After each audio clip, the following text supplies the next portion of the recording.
Welcome to the Echo Essentials podcast. I'm Dave Dale. And I'm Scott Clark. I want to start this podcast off with an axe to grind with you. Go for it.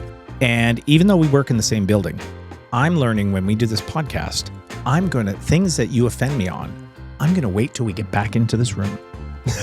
You're going to gather up all those little Easter eggs and bring them out here? Good. Yeah. Right on. It was something you said in our last podcast. Okay. That I thought was, and I'm struggling for the word, and you're the wordsmith here, so you're going to have to help me. I didn't like the way you said something to me and to all the other people who eat out in this city. Oh, okay. And you said something to the fact of, you highfalutin people that go out and eat all the time, and some of us can't. And it sat with me, and it actually bothered me a little bit. Oh, good. Those shops, I love those little finds. Well, you got to remember, though, you're in the economic class that can eat out a lot. There's a lot of people in North Bay that can't support restaurants, right? That's a tough business just to begin with. It always has been. Failure rate, bankruptcies, 70%, something like that, maybe more. That's a tough go, and it's harder and harder to do that business. I don't know. It's of course, you need to have the population with that economic ability, right? Right. Well, I don't know. The last standing restaurant's going to do really well. But we don't eat out a lot. It's more of like finding places, these unique finds, and and I'm not going to buy. It's a treat. It's a treat. Find like the Good Glaze, the donut place. It's a treat. Come on, get a treat. That's it. You don't treat yourself, David. Treat yourself. I'm going to bring in some donuts from Good Glaze so you can have like a treat. Wow. Poison. Sugar. No, thank. Come on. You gotta, yes.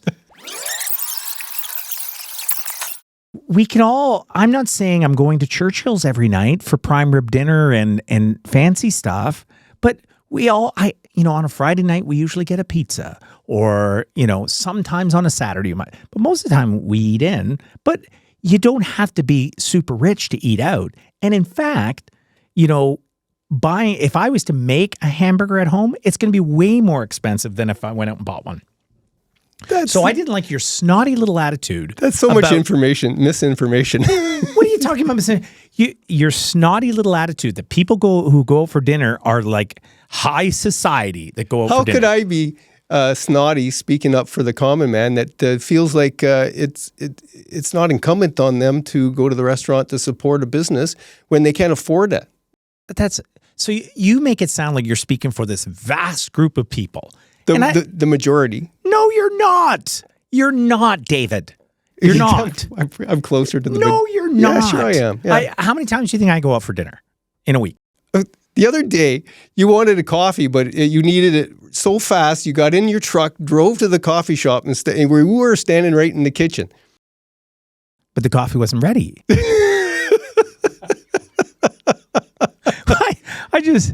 It was a coffee. It's a couple of bucks.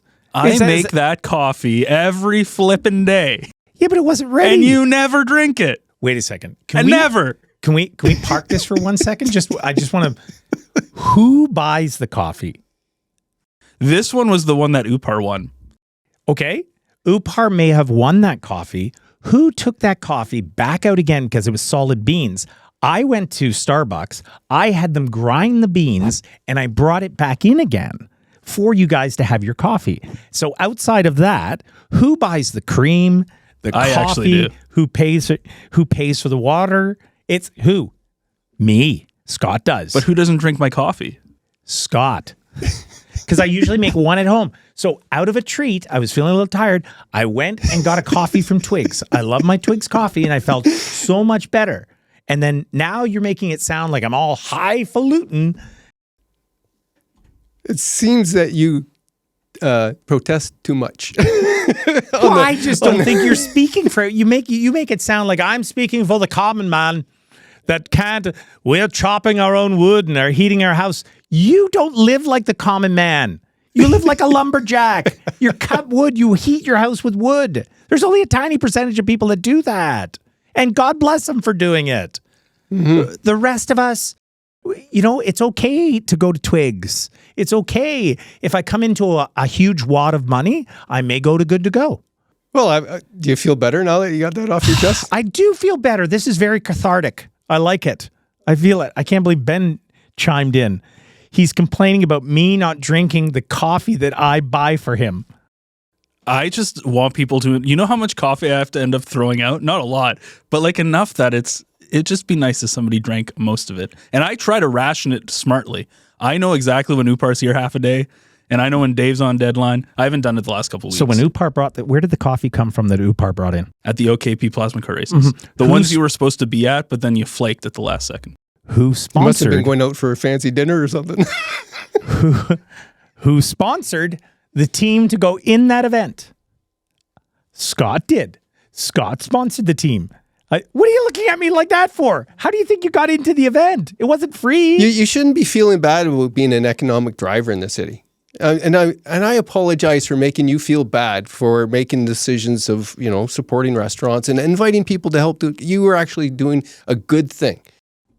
This is Romeo. I just realized this actually goes against what you're saying because you're so we're talking about spending money and you just spent double the money because you're right. You bought the coffee, you did all, and you still went and spent more money you got in wherever your went 4x5 truck, went down the road to get a coffee when the cupboard was right here. That you paid for. And you have a Keurig too. Like how fast do you need a coffee if you can't do it in a Keurig? Ben, can I ask a huge favor? I just want to own that clip that Dave says, I apologize. I stopped drinking milk. There's too much sugar in it. Oh my gosh. I'm too busy with all the He's PFAS ridiculous. in my water. Stop you.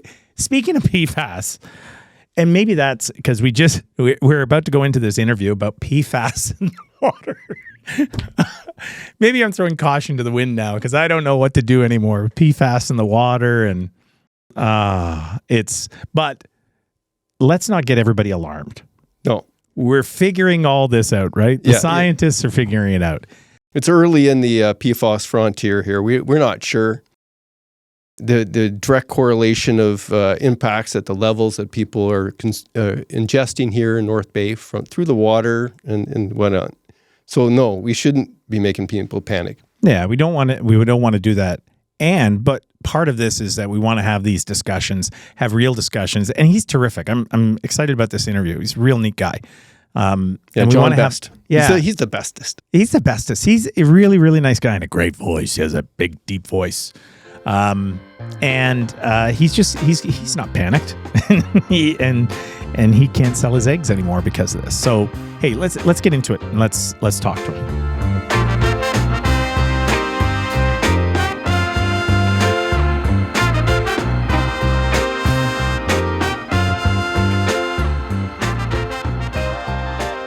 Today we're talking with John Best, a resident of Tower Drive, impacted by the PFAS contamination that started with the firefighting foam that was used up at the military base, up at the airport.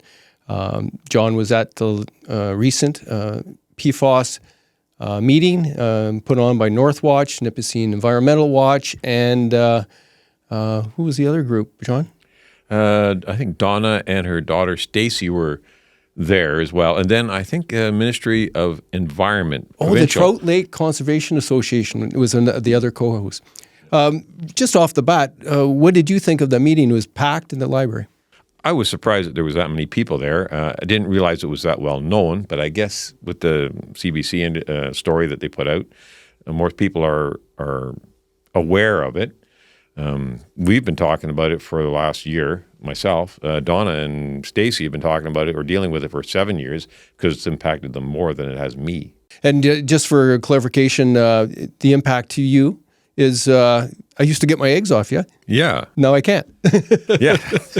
So I'm a hobby farmer, right? Mm-hmm. I was a general contractor for my working career, and I managed to build myself a little hobby farm in my off hours, and so that's where I'm running now. So I got this little hobby farm going, and this is my retirement, and then somebody threw a wrench into that. Can we dial back a bit? What is PFAS? What are we talking about? It's a plastic. It's a chemical from plastic that's generated for different uses in different products. It was used in the firefighting foam because it would not degrade and cover the fire or something like that. It's used in a lot of different things, like frying pans to keep them from non-stick and bottles. When you say the foam, so you said in the beginning as we introduced this, you said about the military. But this, if I understand, isn't that fire foam used by many airports, and it's not just military use, right? No, not just military. They just had firefighters up there, and At it one was time, right? at the base. So Right. not necessarily with the military, but it is a federal situation because they were involved with the federal firefighting training, And I had heard, and it's all over North America. yeah, it's everywhere. Yeah. And so, and from what I understand, it's in everything now. Like it's already in everything. Is that fair to say? From what I've understood in the last research that I've been doing is that they found PFAS in the Arctic caps Oh my! on the ice. So it's a pervasive chemical. It doesn't break down. It has a very, very long half-life. When water evaporates, it goes up with the water. So now it's in the atmosphere. Now it can go wherever it wants. So 99% of the population 99.9% of the human population has PFAS in their systems already. Okay, so why are we talking about it now? Do we know, is it bad for us? It's been linked to cancers. Okay. So The factories that create it, actually, the workers at the factories were the first ones to start getting cancers. Their babies started coming out malformed, and then they realized that it was very toxic in the areas where they were creating the plastics, that chemical. And then it was used elsewhere in different products. So then it spread from those hot spots. As you were saying, this particular airport here in North Bay, that's one of 60 hotspots in Canada. that's what I understand, yes. Yeah. Now it's in the groundwater, which is how it affected you. Yes. And it's in your eggs? Is that what your farm eggs? Yes. So that's my problem. Okay. That's the thing that I want to resolve. So what's happening is the PFAS is leaking off the site where they sprayed it for their training, for their exercises, et cetera. And so I'm downhill from that. So it leaks down into the ground and it goes through the water table and then it hits Lees Creek, which is up behind me, and then it runs down Lees Creek and then into Trout Lake.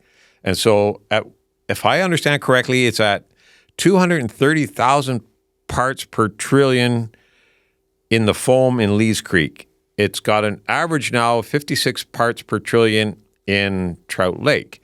The stated safety line for us right now is 70 parts per trillion.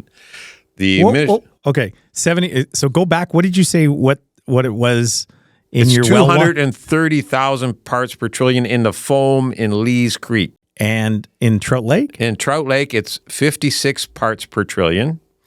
The safety line is 70 parts per trillion. They're considering dropping that to 30 parts per trillion, which would make what we have in Trout Lake double, pretty near the safety line. In the States, I understand the safety level is 4 or 0. Whoa, that's the safety line. That's the safety line. Well, the federal regulators in the states are talking about implementing a safety regulation line to 4. But that would be the federal one. Each state gets to pick where they want to go with it. Same within Canada. With the federal line, if they go down to 30, it's up to Ontario to decide whether they want to accept that or not and force water users like the city to find a way to get water that meets the different safety codes. It's hard to tell because we don't know the impacts. Like we all have accumulated PFAS in us from plastic clothes, from if you got Gore-Tex clothing has anything PFAS. that is water repellent. Yeah. that'll your body's going to absorb that. So even if I wear something, that it'll get in my system. Yes. It's in 200 categories of products. 200 categories. So that's Categories.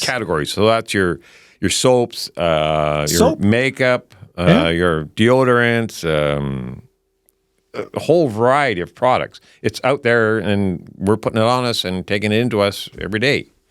And so we were talking about we all have water that we're having a glass of. I'm thinking that our water treatment plant, which I've been to, and it's gorgeous, it's a brand new water treatment plant, it filters out a lot of these things, right? No, it doesn't filter out PFAS. There are two ways that I understand that you can get PFAS out of water: activated charcoal filters or reverse osmosis, RO. Activated charcoal, okay, so that is not at the North Bay water treatment system at this point. And who knows what it's going to cost. I've heard up to $40 million to put it in. Oh, yeah, it's a little... We got that kind of cheddar, don't we?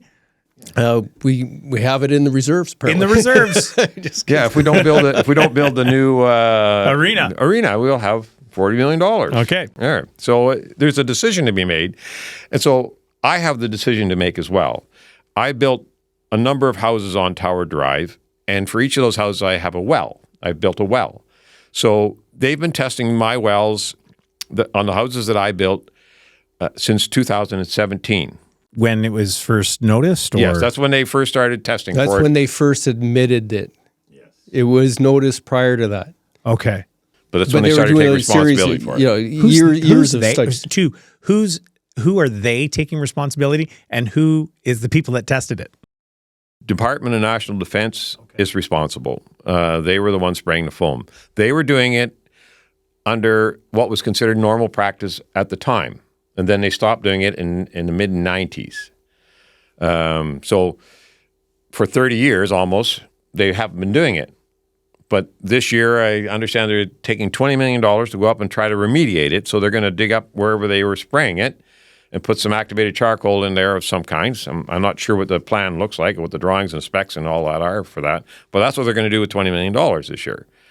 And so, I don't know. To me, 30 years later, it's like corral, gate, horse, gone, kind of thing. It's like we're closing it a little late, but they got to close it at some point. I get that. But now what do we do with Lee's Creek? Because we can't eat fish out of creek, right? There's speckled trout in there, and kids used to fish it. And guys like to fish that for pan fries.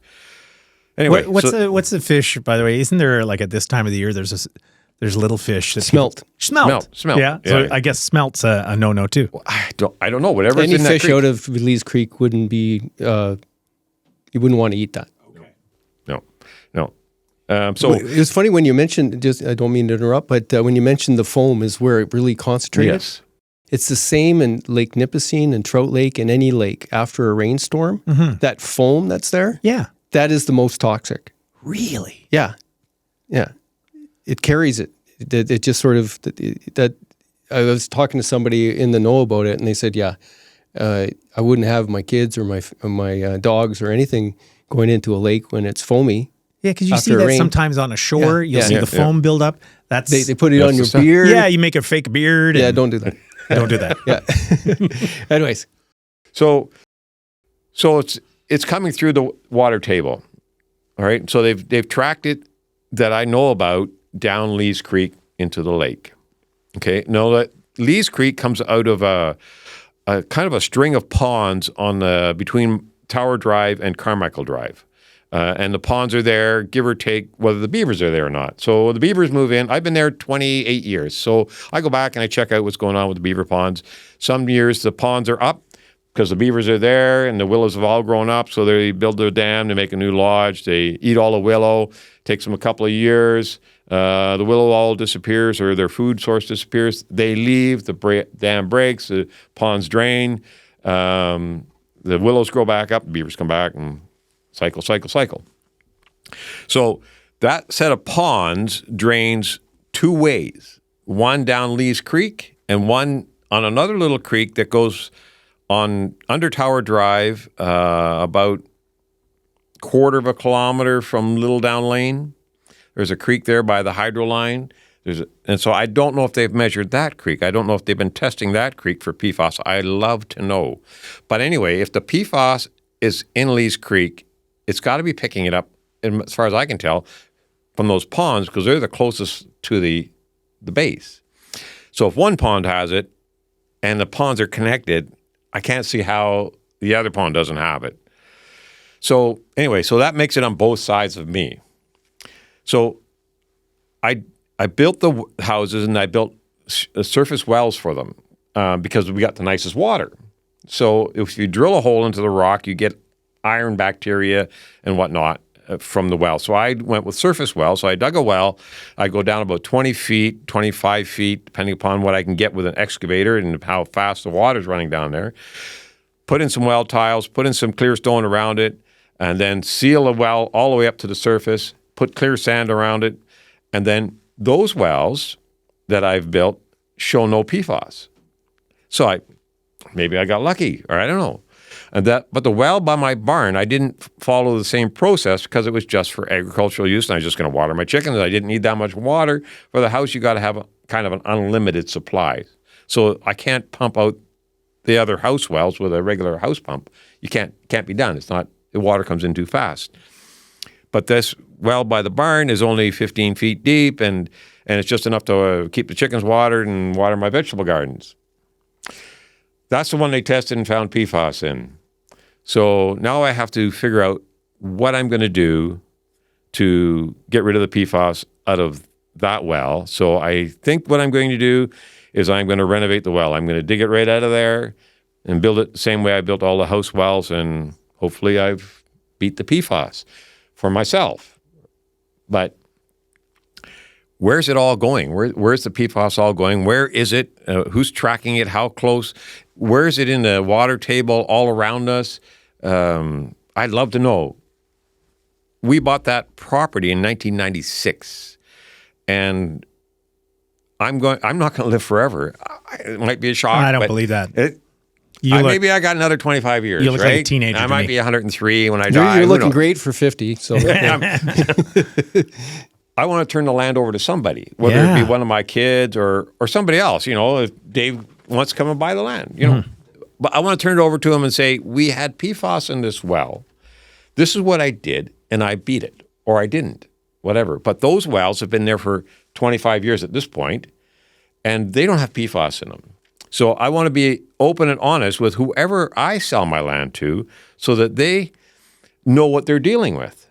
So at this point right now, I can sell them a house with good water, no PFAS in my water for the house. And so the other houses that I built, which are for my kids basically, they don't have PFAS either, except for one well shows a trace amount, and I'm not sure why.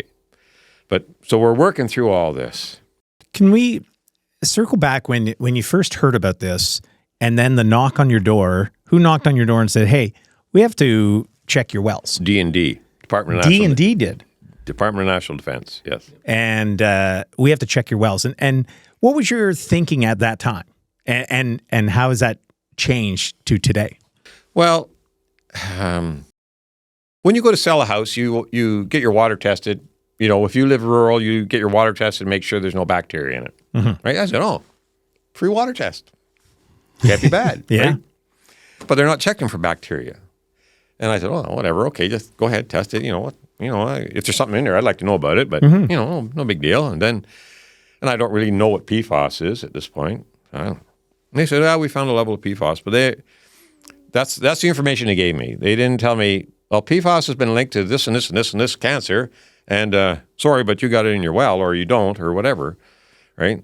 But we suspect it to be in the water table. That's why we're checking your house. They didn't give me all that information in the beginning. They just said we're testing for chemicals, So I just let it go. I just let them test, and they did a few tests, and I said, okay, it's coming up clear every time, so I guess we don't need to test. And they said it's showing a trace amount in this one well, another house that I own. I said, okay, well, let's just keep testing, see if it changes. It hasn't changed that I know about. So, but now I'm going like, okay, I'm learning more about PFAS, and I'm saying, this might not be something I really want to have. Yeah. All right. I mean, I realize it's everywhere at this point now. It's been the last month and a half, 2 months. 2 months ago, they took eggs from my place in January of 22. And then they took soil samples they took feed samples, they took bedding samples, they took chicken manure samples, and they tested them all for PFAS. From what I understand, I have not been given this report, either a soft copy or a hard copy yet. I've been told there's a report. They said there's some PFAS in the shavings that I was buying commercially, just buy bag shavings from the feed store. There's some PFAS in the scratch grain that I was feeding my chickens, but not in the pelleted high protein feed. There's some in the eggs, and I don't think there was any in the manure, but I'm not sure. I can't remember. There was none in the soil. And then the last report I got, because they took eggs again last year, and they said, okay, so the PFAS in your eggs is different than what's in the well, and it's different than what's in the feed. There's like 25 different kinds of PFAS.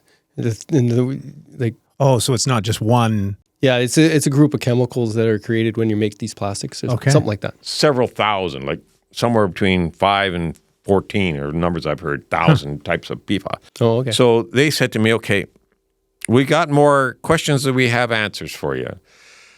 We found PFAS in eggs, but it's not the same one that we pull out of the water. And it's not the same one we're pulling out of the feed. So we don't know. Did they say stop selling eggs now? Or was that your call? They sent me a report 2 months ago, or they called me and told me. And then I got the report from Ministry of Environment that says the level of PFAS in your eggs, this was the Ministry of Environment. So the D&D hired a lab to come and do all the tests. And then the lab, I guess, or the D&D shared that information with the Ministry of Environment. The Ministry of Environment sent me a report that says you shouldn't be eating more than 3.5 eggs of yours a week as an adult. Oh, my. And so then I'm thinking, well, I sat on that for about a week, and I thought, well, what do I do with that? So if you eat more than 3.5 eggs, you go past 20% of the allowable daily intake of PFAS per person. Okay. So then I talked with my wife, and I said, I guess we can't sell eggs. You know, I don't want to sell eggs with PFAS in them to people. I mean, Right. So we stopped doing that. Right. So now I'm looking at, okay, I want to go back to where I was. I want to go back to selling eggs. I want to have my hens, and I want to have I have my gardens and everything. So we water the gardens with the same well. And they took vegetable samples, tomatoes, green beans, beets, radishes, some leaf crops, a bunch of stuff. And I haven't got the report yet, but from what I've been told verbally, it's not showing up in my vegetables. Strange. Yeah, I am not a scientist, and they're all baffled as well. I mean, we're all trying to figure this out. How do we deal with this chemical? So the scientists are currently getting ready to start running some tests on my neighbor's chickens, right? Because she's on Lee's Creek, and it floods, and they get a lot of PFAS on their property. So they're trying to find a way to beat it somehow. So I can wait for them to figure out a way, or I can start my own thing. And I think I'm going to start my own thing because I think it's going to take them too long to make me happy. Yeah. And then I still don't think anybody's going to come good for saying, well, we'll pay for a new well for you. I don't think that's going to happen. I could start the process, but I think my grandkids might see that. Yeah, I've seen the way government moves, and they don't move quickly on things that cost them money.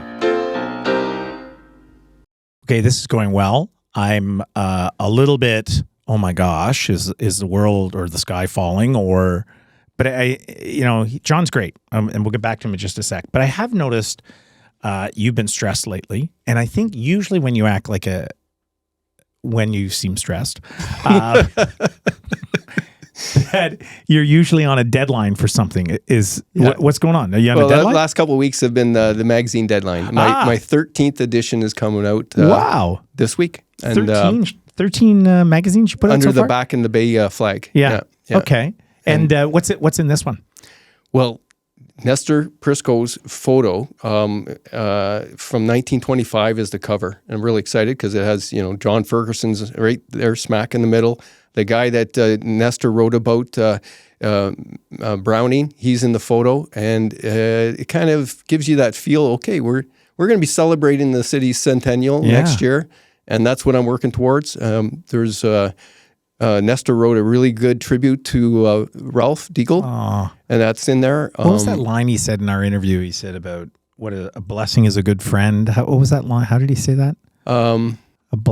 Having a good friend is a blessing, and the way he said it was just lovely. Yeah, he had some really nice ways of saying it. I think he said the best blessing is a good friend. The best blessing is a good friend. And nice. And he had a nice term for Ralph. He was a dean of civility. Dean of civility. That's great. Yeah. And so that's in there. There's I wrote a little tribute on Terry Lucenti, who passed. Great guy, 6 Terry. different columnists, the regular columnists. There's a feature on this book. And I wrote an editorial just trying to describe the culmination of all the communication efforts I've been making since I left the Nugget, right? And so if you count the first magazine, A Bit of the Bay, I did 11 with Jeff Fournier, and then 13 with this Back in the Bay. So the summer edition is going to be my 25th, so that's another milestone. But I tried to interweave the Small Town Times podcast as part of the North Bay Echo network to give people an idea that our website has all this channel of all these different podcasters, and how that you just have to go to the North Bay Echo website, and you don't have to go to my YouTube channel or any of the other network YouTube channels. Some people don't like that. And I tried to give people that we're laying the foundation of the journalism that's missing, storytelling, and a little bit of reference. I reference Bay to Day in it, in some of the stories. So I tried to pull it a bit together for the Springs edition. Okay. Yeah. I'm look forward to hearing it. Let's get back to the interview. I'm curious to see how this finishes up. One of my favorite places to go for a run is up around your area. Okay. So it's so nice, and it's nice and hilly for runners and training and everything. There's some beautiful new homes up there. So people have made, I'm assuming you have too, made incredible investments in their properties and that. What are you hearing from your neighbors? I haven't talked to a whole lot of the neighbors. This year will be more of that conversation going on because now it's becoming more and more known to us and understanding what the impact of PFAS is actually having on us. I have a gazebo on my property. It's 16 feet by 20 feet. And so what I do is I have coffee. Well, every 3 weeks or so, I send a text message out to the neighbors and anybody who wants coffee shows up at 10 o'clock and we have coffee and we sit around and talk That's about lovely. Yeah, it's great. It's called community, right? Yeah. We're trying to do community. And so we will have more conversations. We started last year having conversations about it. We're trying to educate each other, trying to learn, trying to figure out, well, what have they told you about your well? And so you're trying to gather data together. Yeah, so we're trying to make an educated understanding for ourselves, all of us. And so I'm a marketing guy, and I'm just going to say this now. I'm a marketing guy. I'm thinking we could market your eggs as non-stick eggs. So no, we don't need non-stick pans anymore. You can get non-stick eggs. Yeah, there you go. There's probably a market for it. Yeah. You're going to die from it, but Yeah. they won't stick to the pan. Speaking of death and dying and whatnot, has anybody in your family up on the hill there had any problems with cancer? not that I know about. Yeah. No. And I'm a big egg consumer, 3 a day, pretty well. Yeah. For most days. When you said 3 in a week, I'm like, oh man, we go through, people like a go through breakfast eggs. and You a buy them in 18s, right? I'd have to say probably I average 2 a day, usually. And you had delicious eggs. And they were so good. But I haven't actually seen anybody connect the dots on a Canadian exposure to PFAS leading to Illness? Illness. Oh, really? So it's really that's one of the real big problems. Is it's a scary thing, But are you But saying even the scientists are still going, gosh, we know this isn't good, but we don't know? Well, if you work at a factory and you get direct, constant exposure at certain levels, you're going to, But the clue is when they said that 3.5 eggs were equal to 20% of a daily recommended Intake, yeah. Well, what's the other 80% coming from? Right? And how do they know how much accumulation or what levels lead to illness? Right? I haven't seen those things. Did anything come up at the meeting about specifics like that? That hasn't been given to us. Those are questions that would be great to ask the scientists. And so there's a lot of... We're probably Trying to driving a bunch understand. of scientists nuts, but we're just saying numbers we don't understand. But that's good because we want to have the scientists in here That'd be to great. explain specifically what are we talking about and what are the potential ramifications. risks. Yeah, what's going on? Yeah, Right? what is it? Yeah, you hear different things coming into your ears, and you're trying to sort through this thing, and which way do you go? I'm just going by. So there was actually 8 wells that I built or supervised the building construction of. One was a drilled well, and so that one's not showing PFAS, but it's showing the iron content we don't like. Yeah, I have a drilled well with iron content that I don't like. Yeah, that's But I've been drinking the water off and on for 20 years. the red hair. Right? Yeah, that's what it is. Yeah. Go ahead. Sorry, and just want to add, when during golf season, when you're up at the golf course and you look at, I don't know what creek that is that goes through the golf course, everything looks like it's rusted. It doesn't look like water I would ever want to drink that's flowing down through. Is that iron content I'm seeing in the That and magnesium. magnesium? You know when they have the red water problem in Verner? I'm not sure. I've covered a couple of those stories. Is it magnesium or mags? There's one of those things. There's another thing other than iron, but iron is what it's usually called. That will discolor all the rocks and everything. It doesn't look delicious by any means. No. No, they're not pristine creeks. Yeah. No. Sorry, I interrupted. But that's your okay. iron, you're I saying wonder you if found drilled well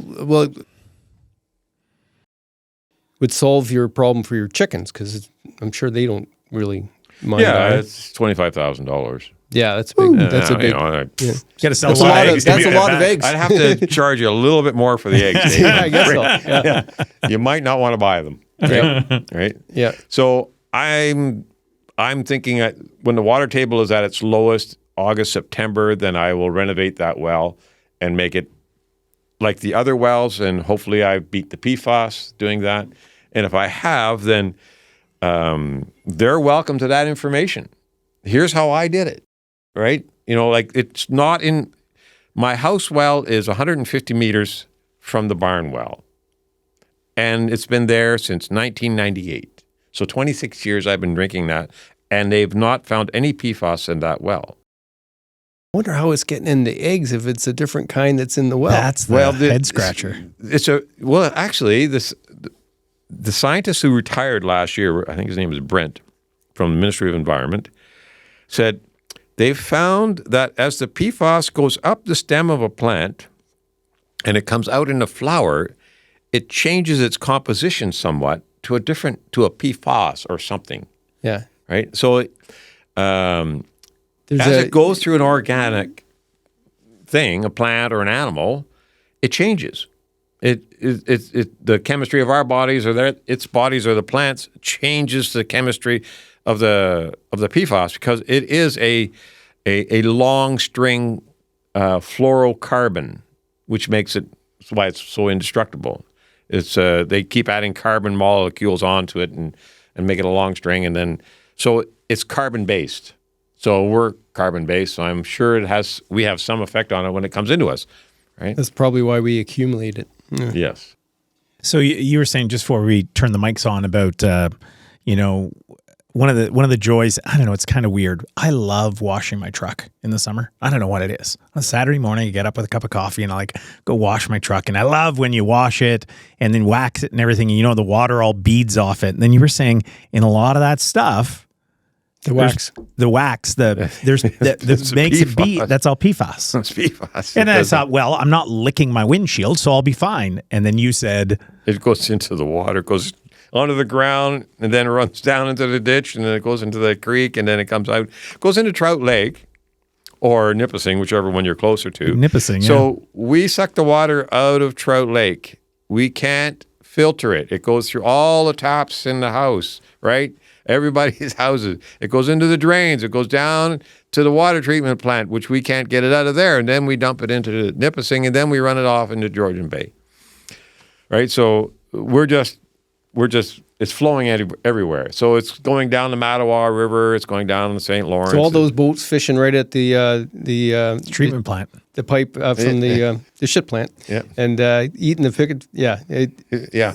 I wonder if they're testing the. Not my idea of a good time. Yeah, No. I wonder if they're testing the pickerel for the PFAS. It wouldn't be a bad plan. Well, it's already not recommended to eat too many of them for other stuff, but Yeah. mercury and a few other things. But So we also have bees up at our place. And so because the PFAS can make its way up plants and into the flowers, they've taken some honey from us, but they haven't figured out how to test it for PFAS yet. So they haven't, there's some new science here. They're trying to figure out whether our honey has PFAS in it or not. We're really hoping it doesn't. But so it's this that's the other part of the problem. I was talking to a gentleman in the know that said that the provincial guys doing the testing didn't even have the right equipment and had to manufacture their own because they don't have the funding to get that equipment to do the test for these type of things. That's what's delaying some of the tests and the results. They have to sort of jerry-rig crop together just to try to find a way to do the testing. So we don't want to, in this process, I don't think we want to, create these massive alarm bells and have people running out of their homes and selling them. But it's something we need to start being concerned, but I'm not sure what we do with this information. I wish I could answer that one for you, Scott. And you're on the front line of it. Yeah, I want to turn I have 9 grandchildren that live on either side of me. And so my yard is a playground, and neighbor kids come over to play, and people come from town to play, and swing sets and bicycles and ATVs and little things and whatever. And so there's kids all over the place, and I want it to be a safe place. Mm-hmm. I don't think they're eating the grass, but I do have blueberries and strawberries and raspberries and apples and grapes and whatever, all these perennials. I would really like to know that they're not getting PFAS out of them. But I'm thinking that the levels that they're getting it out of a strawberry is going to be pretty slim if they can measure it, which is another problem that the labs are having. Only a few labs are able to measure it down to the trillion parts. Some can go to the billion parts, which isn't, when it shows up in the billion parts, that means it's 1,000 trillions or whatever, right? Okay.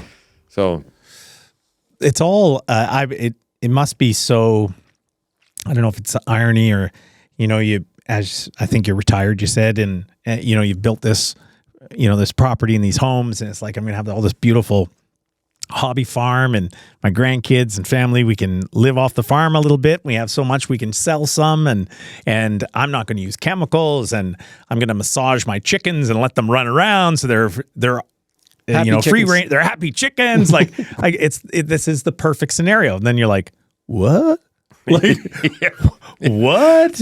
Yeah, I'm going like, my head's been spinning a little bit the last couple of months once I got that report. That's kind of rocking my world a little bit. It's kind of, but I know that they haven't been able to find it in the house wells. So I have an avenue to go down. Like, my house wells are all great. They're just fine. That's fine. That's great. So the houses are fine. And, it's like everybody else in the city. But except for the city has PFAS in your water. I'm sorry, guys. You go down, stop at Tim Hortons and you get a cup of coffee, and they're going to give you some PFAS here. There you go. Have that. Don't worry about the cup PFAS. You can take it right out of the water. There's PFAS in the cup too? Yeah, they use it. The other thing is, this is part and parcel to it. We don't know the impacts for real, and we don't know at what levels are just going to be it's part of our environment, and we have no clusters here that have been documented of illness, either along Lees Creek or anywhere. Nobody's saying that this is making an impact, but it's been recognized that it could because of what they saw coming out of the factories that create this stuff. And then, you start looking for it, you're going to find it. Sandwich bags. You're putting it on your food directly and eating it. Any plastics. Basically. Any plastics will have the PFAS in it. Well, anything that is created to withstand moisture, either contain it or keep it out, right? And it breaks down in all these plastics. The most ironic part about it all is when they told people on Lees Creek not to drink their water, they brought them bottled water. Beautiful. Yeah, right? Beautiful. But I haven't heard anybody saying they're testing the people for PFAS. Have you? No, I haven't heard anything of it. Oh, that's interesting. You would think that you would. Yeah. Yeah. Well, I think, wow. Doesn't that open up a whole other... Yeah, I think there's a can of worms there. They might want to stay away from for a while until they figure out. Yeah, I think we're at the frontier of this whole, what does plastic do to our environment? We do know that it's bad, and we know it's everywhere. We know it's in the water, it's on the ice caps. We're stuck with it. Ice caps. Yeah, we're stuck with it. But what is it doing to us and at what levels? We don't know that yet. So it's natural to be concerned. Definitely if you're right in the hot spot of it. My gut tells me that this isn't our number one priority. We got other things that are causing direct cancer links. We do have something causing a lot of autism, right? We do have something causing a lot of dementia. Is this it? And then we just haven't made the connections or something. But society is falling ill, right? But we're eating processed food. Is it the processed food, or it's hard to tell where what the priority will be. Now, granted, I can say that. I could be terribly wrong. And maybe this is something that's a time bomb that after 25 years of accumulation, now we'll start seeing it, right? I don't know. It's you don't want to use old frying pans because they weren't regulating them. You definitely don't want to use Teflon type, not the brand name, but non-stick frying pans made from somewhere where they're not regulating it, right? You might want to be concerned about the packaging and like all this plastic. When you get a new bed, I got a bed, one of those rolled up ones delivered. A Douglas one. Well, it wasn't a terrible smell coming out of it, but that thing, to keep it tight, it's in plastic and contained. Who knows what's breaking down and coming out of that? If some of those, so it's in all the packaging of stuff. We got to probably look at reducing use of plastic as much as possible. But I still don't know whether it's going to kill us, if that's the one to worry about. Maybe it's the one causing prostate cancers. Who knows? Mm-hmm. I'd like to find that out. Yeah. I'm not a scientist. I want to find out how worried we're supposed to be. Okay, why do I feel more worried than you are? You seem like you're cool as a cucumber. Well, he has filled faith. with PFAS. He has something we don't have. He has faith. Yeah, you have faith. That's probably it. Well, it does impact how I view life, for sure. It impacts how I view life. I would love to know, as my friend Dave's saying, how much weight do we give this thing? Yeah, good question. I'm going to give it enough weight that I'm going to invest enough money to rebuild my well, right? But I kept 5 hens, and I'm still eating the eggs. So I'm not in a dead run panic because I'm more worried about processed food than I am about that minor amount of PFAS that's in those eggs because it's just right. I'm going to leave here and get in my truck, and I could die on the way home, right? Mm. But it's you make a great point, right? Like whatever we have, a can of soup, a can of this, a can of that, you look on the back, and most of the stuff in there I can't pronounce, right? No. So, and we do it every day, right? And which includes, recently I was hearing about, is it watercolors? And so like different things, like if you're in Europe, a lot of the stuff, I think it was on Marketplace, CBC's Marketplace, they were showing, what's legal here in North America and what isn't in other countries. And a lot of the, dyes and things that we just make color, food color pop and things like that, is never allowed in. So same product in Europe, but they don't allow some of these additional chemicals that make it look brighter or more appetizing. They just don't allow it because, there's things that have attached dyes and colors of dyes with children's, learning possibilities. So we're aware of these things, but I think you're bang on when you say that. It's like, okay, what weight do we give this? Because there's a lot of other things that we're battling as we go here. Yeah, I'm just trying to come to a balance so I don't panic, right? It's only affecting my chickens at this point. That's all it's affecting for me. For my neighbors who were market gardening, they had such levels of concentrate of PFAS that it was showing up in their vegetables. So is it not showing up in my vegetables at a level that they can detect? I don't know. Is that the Sutar? The Suitors, yeah. Yeah. I read the article that P.J. Wilson did in the Nugget in 2021, and gave a little bit of hint of they were watering from Lees Creek, yes, right. So and who knows whether or not the frothy foam was part of the deal, and the concentrations they were putting on it. There's a lot of different pieces to that puzzle.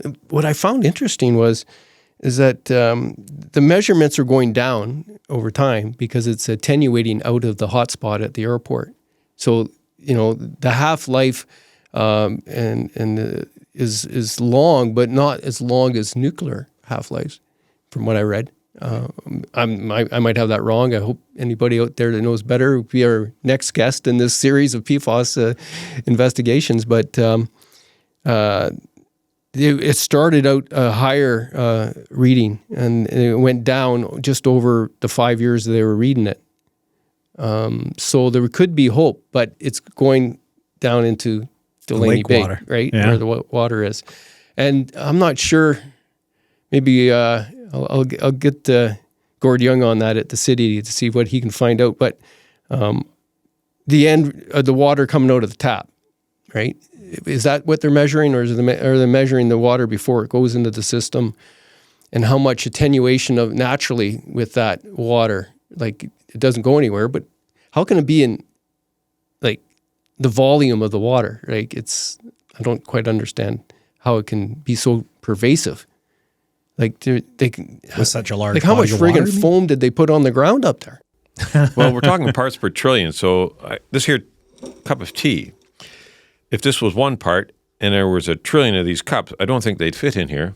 Yeah. They wouldn't fit in this building, a trillion cups. So trying to get a perspective on the numbers, right? Like it's so minute of particles. It's so small an amount. And what's the nature of the thing? Does it float? Does it suspend? Does it sink to the bottom? Is it in the mud in the bottom of the lake, or is it throughout the column? Or we're gonna have to find out a lot more. There's about a lot this. more information we are in need of. Yeah. And it's not being hidden from us, right? It's just, I think everybody's trying to figure it out. Is that fair to say? It's not a case of being hidden, but if you don't know about it, you're not going to ask about it. And so if they don't tell you something that they don't, print out all the information that they have. They just don't do that, right? Because nobody's going to read it anyway. PJ wrote that story in 2021 on the Sutar farm, and that was 2 years before last year's. Whoa! Nobody's reporting this. It's been hidden from you, right? So it's not that it's not out there. And they've been doing the tests, and residents have known since 2017. 6 years later, right? It's just that it's not a panic button thing because they don't have any direct link of clusters of illness yet. Mm-hmm. And they don't know over time whether this will trigger something that may become a cluster someday. Really appreciate you coming in. Sure. Really Absolutely. think I really like you. I wish I could buy some eggs from you. Hey, I wish you could too. He's a solid guy. If you want to check it out, I did an interview with him, was that 2 years ago? A year and a half ago? Yeah, something like that. Yeah, but he was. We met up again. We actually first met at the Union of Ontario Indians, where you were helping 100 build years ago, though, the Anishinaabeg Nation in the mid '90s, right? Oh, yeah? 95, something like Somewhere that. in there, yeah. Then I bumped into you at a Ukrainian benefit, and then I did. Well, he volunteers, goes overseas to places where they need help. You're with a couple of Christian groups. Yeah, three organizations at this point. I go to I get sent to either natural disasters or conflicts, whatever, and I put up either a field hospital or build a cholera treatment center or Ebola or whatever. Turn water on, build shelters, whatever. If you're interested in learning more, I got that on one of my Small Town Times interviews. I'll actually put it on the NorthBayEcho.ca website. Yeah, I'd love to read that. Under the Small Town Times, because very interesting. One more thought on the PFAS thing. Mm-hmm.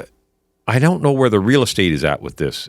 I heard some tickle in my ear, something about a real estate agent asking, do you have PFAS in your well up here? Somebody was asked that, one of my neighbors, I do believe. So the real estate have some inkling of what's going on. I'm not sure that they know that it's in the lake, but I guess they do now. Well, they would have to have some sort of fiduciary duty to share that information if they're selling properties, sure. Right? So same with you. If you were selling your properties, you would have to. Yeah. What's interesting is one of our clients on the marketing side, Wall Water out of Manitoulin Island. Did you have a chance to talk to him when he was here, Dave? No.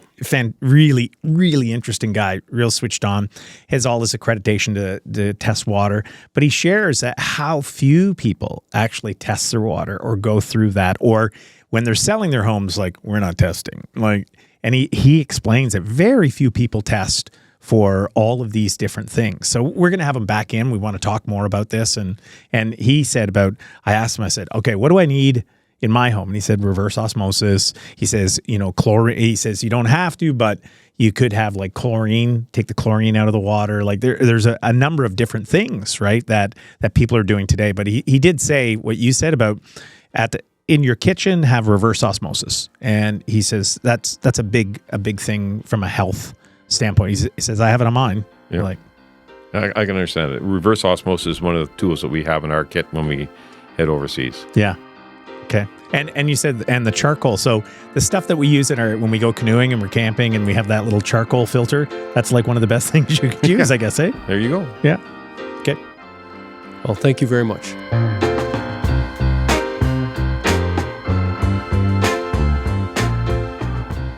Well, I guess I'm going to be looking for a new supplier of eggs. You know what? I like his spirit. I like how he spoke cleanly and clearly and optimistically as well. Real interesting guy. I'm so glad he came in. And I hope someone will take you up on the offer when you said, hey, we would love to hear everybody's. If you have any other information, or if there's scientists that are listening to this that are actually doing the study, I'd love to know more. Yeah, right. Yeah. No, it's a topic more people are interested in. Yeah, for sure. And how busy was that meeting at the library? Well, it was near capacity. They were wondering if they'd have to have people leave so they didn't break the fire code. That's what Stu Campaign reported. So really, and did you get a sense that were people like very upset? Were they? I'm sure there was a lot of concern in the room, but yeah, there's a lot of concern. A lot of people were very curious, interested, wanting to know more. The CBC article right before brought the topic up again. And the news that the mitigation effort to dig up the bad dirt and clean it somewhere else and put in new dirt, that's in the news again, sort of as well. So it's bubbling to the surface, just like the PFAS. Literally, and yeah, not to alarm anybody, but it's things we have to talk about in a community and why we're doing what we're doing. So thanks for joining us. I'm Scott Clark. And I'm Dave Dale. Thanks for joining us on the Echo Essentials podcast. We'll talk with you next time. You messed that up again, eh? How did I mess it up? You're supposed to say, this is the Echo Essentials podcast. I'm Dave Dale. But then you said it in reverse. Yeah. Oh, okay. Yeah. Was it wrong? No, actually, it's the way you did it. That's just the way you did it. It's different than we normally do it. This is the best out we've ever done. Talk to you next time.